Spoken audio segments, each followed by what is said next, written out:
Assalamualaikum warahmatullahi wabarakatuh.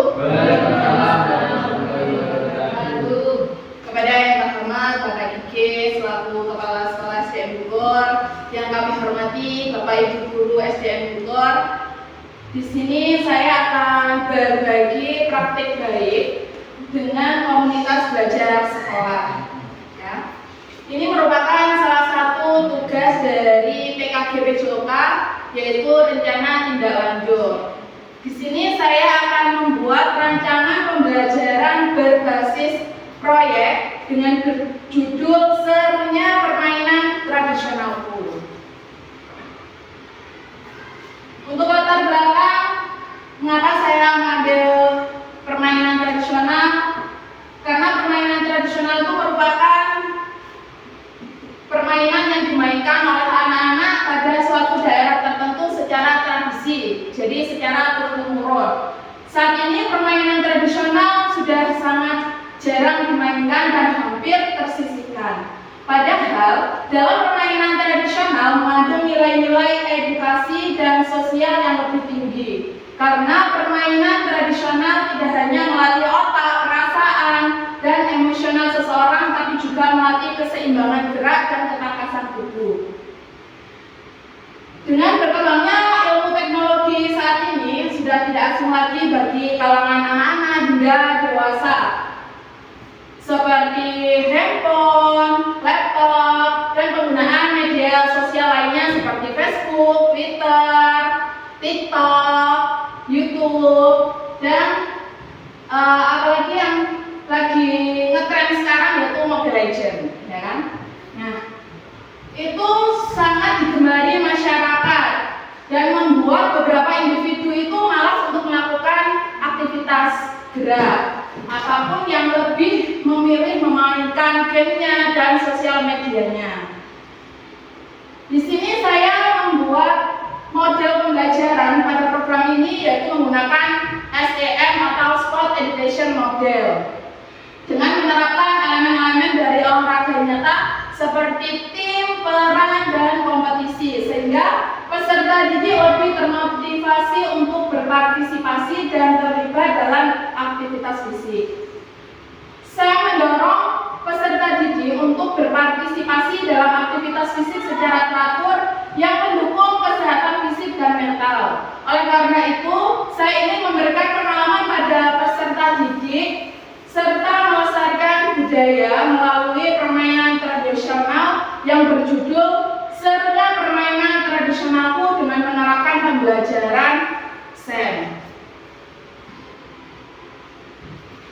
Untuk tujuan program ini yaitu yang pertama, mengenalkan dan menumbuhkan rasa bangga serta kecintaan terhadap budaya lokal. Yang kedua, memahami pentingnya kesehatan dan kebugaran melalui permainan tradisional. Yang ketiga, meningkatkan keterampilan motorik peserta didik. Yang keempat, menumbuhkan kemampuan kerjasama tim dan komunikasi antar peserta didik. Untuk capaian langkah-langkah dan hasil yang diharapkan yaitu peserta didik aktif terlibat dalam perencanaan dan pelaksanaan program serta merasa memiliki peran penting. Yang kedua, terjadi peningkatan keterampilan motorik kasar dan halus pada peserta didik. Kemudian peningkatan keterampilan sosial dan kerjasama peserta didik yang terukur melalui observasi dan penilaian. Yang terakhir, peningkatan pemahaman dan apresiasi peserta didik terhadap warisan budaya lokal yang terukur melalui kuesioner dan diskusi. Untuk struktur program dan mitra dalam komunitas belajar ini, yaitu peserta didik yang terlibat adalah kelas 1 sampai kelas 6, baik perempuan maupun laki-laki. Kemudian, waktu kegiatan ini dilaksanakan pada akhir semester 1. Untuk penanggung jawabnya yaitu kepala sekolah Pak Bige sendiri. Untuk KBS yang menjadi fasilitator yaitu guru PJOK dan bekerja sama dengan guru mapel beserta wali kelas. Jadi nanti wali kelas itu sebagai koordinator masing-masing kelas. Untuk kepanitiaan peserta dan pihak lainnya yang peserta didik. Jadi semuanya itu melibatkan peserta didik. Kita hanya sebagai fasilitator dan koordinator saja. Untuk pernyataan tentang kapasitas yang dimiliki sekolah, fasilitas dan infrastruktur. Sekolah memiliki lapangan atau halaman sekolah untuk pelaksanaan permainan tradisional yang membutuhkan ruang terbuka. Kita sudah punya ya. Kemudian sekolah juga memiliki beberapa alat peraga yang bisa digunakan dalam permainan tradisional. Untuk yang kedua, sumber daya manusia dan mitra. Untuk sumber daya, yaitu sekolah kita memiliki 1 kepala sekolah dan 8 guru yang profesional di bidangnya. Kemudian peserta didik berjumlah 41 anak dan wali murid sebagai mitra komunitas untuk mendukung program dan memberikan umpan balik. Selanjutnya yaitu ketersediaan sumber daya pendidikan. Sekolah memiliki akses buku dan materi pendidikan yang dapat digunakan untuk menjelaskan dan memaknai permainan tradisional. Sekolah juga memiliki proyektor dan komputer untuk menampilkan video dan dokumentasi yang nantinya akan diambil dan diberikan ke peserta didik. Ada rencana evaluasi juga. Jadi ada beberapa implementasi SEM dalam pembelajaran. Masing-masing tahapan harus dievaluasi. Evaluasi keseluruhan akan dilakukan pada akhir tahapan, yaitu evaluasi dan refleksi penerapan SEM dalam pembelajaran PJOK. Beberapa hal yang harus dievaluasi. Ada tujuan pembelajaran. Ini bertujuan meninjau ketercapaian tujuan pembelajaran dalam SEM. Kemudian umpan balik dari peserta didik tentang pengalaman dalam pembelajaran SEM, mengumpulkan pendapat melalui refleksi. Kemudian refleksi guru, refleksi terhadap perencanaan, pelaksanaan, dan pengelolaan SEM. Kemudian ada evaluasi kinerja tim, meninjau kolaborasi dan kinerja dalam SEM. Selanjutnya yaitu evaluasi penerapan konsep fair play, yaitu meninjau penerapan konsep fair play dan sikap sportif terintegrasi dengan baik selama pelaksanaan, mengevaluasi bagaimana peserta didik menghormati aturan, menghargai lawan, dan menunjukkan etika olahraga yang baik. Ada evaluasi manajemen kelas dan pengelolaan waktu. Di sini yaitu tentang efektivitasnya, keaktifan peserta didik yang terlibat sesuai perannya. Kemungkinan tantangan dari program ini jika dijalankan adalah pengelolaan waktu, yaitu jadwal yang padat dan keterbatasan waktu dapat mempengaruhi penyelenggaraan. Ya, kemudian ada faktor alam dan cuaca, karena sekarang ini lagi musim hujan, jadi itu juga bisa menjadi kendala. Nanti semoga ketika program ini itu sudah selesai ya, sudah masuk musim kemarau. Kemudian ada motivasi peserta. Peningkatan motivasi peserta dapat menjadi tantangan, terutama jika mereka kurang tertarik dengan kegiatan ini. Karena di dalam permainan tradisional itu kan macam-macamnya banyak, ya kan? Nanti terkadang peserta didik itu ada yang suka dengan permainan ini, ada yang tidak. Jadi motivasi peserta didik ini juga merupakan tantangan bagi kita. Kemudian ada komunikasi. Komunikasi mungkin juga bisa menjadi tantangan dikarenakan terkadang peserta didik belum mengerti apa yang dimaksud. Keterlibatan wali murid, kurangnya dukungan atau keterlibatan wali murid dalam dan komunitas dapat mempengaruhi motivasi dukungan peserta.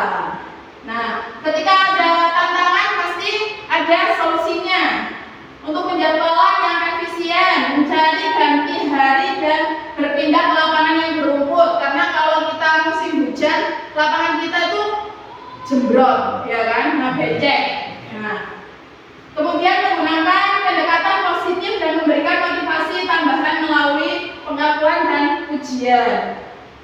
Kemudian ada komunikasi yang terbuka dan menggunakan bahasa dan atau tulisan yang mudah dipahami, memberikan evaluasi yang membangun kepada peserta didik, dan mengadakan pertemuan dengan wali murid untuk menjelaskan tujuan program. Karena kita ini KBS ini kenapa keterlibatan wali murid? Karena ketika penggunaan alat peraga tradisional, permainan tradisional ini kita bisa melibatkan wali murid ketika membuatnya.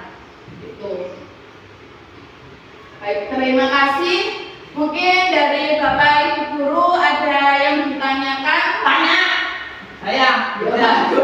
Ya, Pak Pong bagaimana? Ya. Tadi dijelaskan KBS tadi ya. Ya, komunitas belajar ya. Sekolah. Ya. Oh, itu komunitas belajar. Ya, KBS itu komunitas belajar sekolah. Jadi ini kita termasuk dalam komunitas belajar sekolah, Pak Pong. Ya, tadi kebenaran Ya, bukan Pak Pong ya. Tadi sudah dijelaskan ya di programnya Butias. Ya. Terus Bisa lebih keras lagi Pak Pong? untuk Ya. apanya itu? Untuk permainan tradisionalnya nanti yang ingin dimainkan apa ya di kegiatannya Butias ini nanti? Ya. Rencananya apa? Jadi di program ini memang tidak saya berikan permainan tradisional apa, karena nanti itu ini kan kita menggunakan pembelajaran SEM. Jadi pembelajaran SEM itu nanti dari kepanitiaan, peserta, kemudian supporter, hak wasit, itu semua dari peserta didik. Jadi semuanya tuh peserta didik itu terlibat. Karena kita fokusnya pada pengembangan dan berpusat pembelajaran pada peserta didik. Ya. Nanti saya akan berikan pilihan karena nanti kita juga sebagai fasilitator, ya, kita memberikan pilihan beberapa permainan kepada kepanitiaan yang sudah dipilih nanti. Itu mereka ingin melakukan permainan tradisional apa, gitu. Jika nanti sudah dipilih, nanti bisa disosialisasikan ke peserta didik yang menjadi pemain ataupun wasit ataupun supporter gitu. Ya gimana Pak Pong? Ya mungkin ada yang lain dari Bapak Ibu guru? Monggo. Pas. Ya ini Butias. Oh ya Pak. Ya ini sudah cukup bagus. Ya. Yang mana dalam kegiatan pembelajaran di sini untuk belajar melibatkan siswa dalam proses perencanaan di kelas ini. Nah, Butias dan Bapak Ibu yang lainnya ke status sebagai fasilitator dan koordinator. Ya, di situ mungkin anak-anak itu nanti bisa memilih atau menulis jenis-jenis permainan yang mana itu nanti bisa dikolaborasikan dengan jenis olahraga atau yang akan dipraktekkan sekolah. Yang mungkin yang kedua, pada saat dimanakah itu pelibatan wali murid Ya. pada kegiatan tersebut. Ya baik, terima kasih Pak Juge atas masukannya juga ya. Nah, jadi nanti untuk keterlibatan wali murid itu ketika kita dalam pembuatan alat peraga. Nah, jadi nanti kan alat peraga karena kita juga merupakan sekolah ya kecil juga ya Pak ya. Jadi untuk dana itu kan kita juga minim juga. Jadi nanti kita melibatkan wali murid untuk pembuatan alat peraga itu. Gitu. Dan untuk permainan tradisional dilibatkan dalam pembelajaran PJOK. Nanti ketika ini program ini sudah sukses, ya sudah terencana dengan baik dan sudah dilaksanakan dengan baik, nanti bisa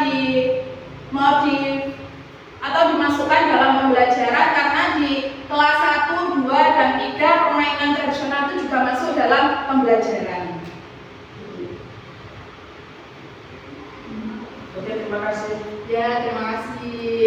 Ya, Bu Heni, silakan. Butias, maaf Ya. di sini saya cuma memberikan umpan balik aja mengenai program yang sudah disampaikan dari Butias mengenai permainan tradisional. Jadi saya program yang disampaikan Bu Tias itu mengenai permainan tradisional sepenuhnya karena melihat anak-anak yang sekarang ini kan masih banyak anak-anak yang kecanduan sama HP. Jadi anak-anak itu kayak bermain HP itu tidak ada batasannya. Sampai pernah itu waktu di kelas saya itu jadi anak-anak mengantuk saat pembelajaran. Itu ternyata ketika saya tanyakan alasannya, nah itu karena bermain HP-nya itu sampai larut malam. Jadi memang tidak ada batasan. Iya. Terus kemudian untuk fokus belajarnya itu juga kurang. Terus kemudian ketika ada permasalahan di kelas seperti ada sampah yang berserakan, itu anak-anak yang tidak merasa membuang itu dia juga nggak mau membuang karena itu bukan punyanya. Nah menurut saya kalau penggunaan HP yang terlalu sering dia terus akhirnya kayak anak itu akhirnya kemampuan kayak sosialisasinya dengan teman, terus perasaan terus peka terhadap sekitarnya itu juga kurang. Iya, jadi menurut saya itu dengan dilakukannya permainan ini tradisional, jadi anak-anak lebih peka terhadap sekitar, terus rasa empatinya terhadap teman itu juga tinggi. Mungkin nanti dia nggak egois gitu ya. Biasanya kan anak-anak sekarang itu egois. Ketika ini ada temannya yang membutuhkan apa, dia itu cenderung acuh tak acuh. Jadi itu bukan masalah saya begitu yang sering terjadi. Saya jadi mendukung sepenuhnya sama program yang disampaikan Bu Tias. Semoga harapannya program ini bisa berjalan dengan lancar. Terima kasih Bu Tias. Ya baik, terima kasih Bu Eni atas semua baliknya. Ya, karena memang di permainan tradisional ini juga terdapat nilai-nilai seperti kerjasama, ya kan, komunikasi dengan temannya, sosialisasi, empati itu juga ada. Semoga nanti juga dengan adanya program ini anak-anak juga berubah dengan nilai-nilainya itu tertanam dan bisa dilaksanakan di kelas maupun di sekolah ya. Baik, ada pertanyaan lagi? Baik, terima kasih. Jika tidak ada, terima kasih waktunya. Saya akhiri. Wassalamualaikum